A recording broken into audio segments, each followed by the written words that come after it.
Welcome into the Volvo V90. This is my first time actually driving this car on Irish roads.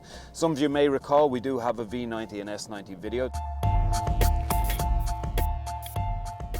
This is the third car from the current 90 series from Volvo. They came out first, of course, with the XC90, which was either at the end of 2013 or start of 2014. That car did brilliantly for Volvo here in Ireland. It sold really well. It's a very, very good, sexy, really good looking SUV. So next up in the 90 series was the S90. You're going to see a video review up there for that one. Number one choice of car for me would be estate. It's the practicality, it's the comfort, it's the ride, it's the look, it's everything to do with it. Now in saying that, it doesn't mean that this is a perfect machine.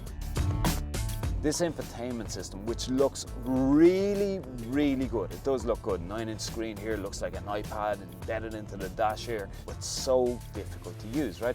So these days it's supposed to be about keeping your eyes on the road, not going over to the sat nav or anything like that over here. Now in fairness, there is, and I don't know if the camera's going to pick up on this at any point, but in here there is a head-up display. That's all good.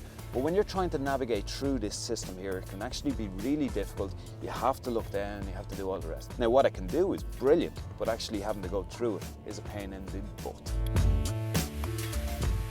Okay, so this car comes with ass warmers, mentioning butts, as well as that heated steering wheel. You got USB ports here just in the center armrest. There's 3 drive modes as well. We have Eco, Comfort and Dynamic. I've actually been driving this for the most part in Comfort. I have tried Eco, but I found that it needed just a little bit too much from me. Comfort, I've done a lot of motorway miles and things like that, so it's a really nice mode to sit in.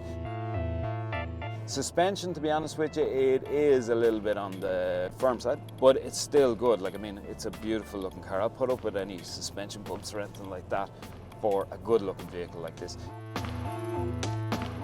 In terms of engine noise, now you can possibly hear we're in the D4 at the moment, which is a 2-litre diesel engine, right?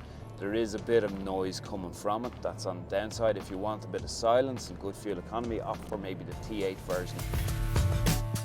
Okay, TFT display here in front of me. Now I'm always going on at how beautiful Audi TFT display is. Link up there if you want to have a look at that video. I'm always saying how nice it is, and I have to say Volvo has done a really good job in here. It's not dissimilar to what you find in Audi.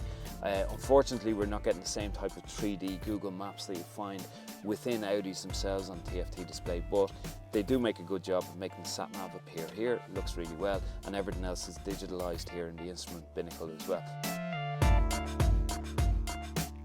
In terms of material and use inside the car, I have to say I love the leather, even the colour. My wife wasn't a fan of this brown colour, but I love the leather. I think this is going to wear really well, and it's going to have some nice kind of creases going to it over years, and I really like that. I like the wood trim going on here, and then of course the Bowers and Wilkins. It's an infotainment system that's in use within the car. I think it's made from Kevlar, folks, which is bulletproof. Look, if I was going for this car, I'd certainly opt for the V90 variant over the S90. Now, we're going to be driving that later on today.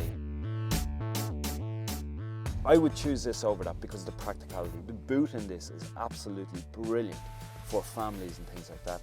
Sure, it's a long vehicle, but there's plenty of parking aids, reversing cameras, things like that to help you out with that.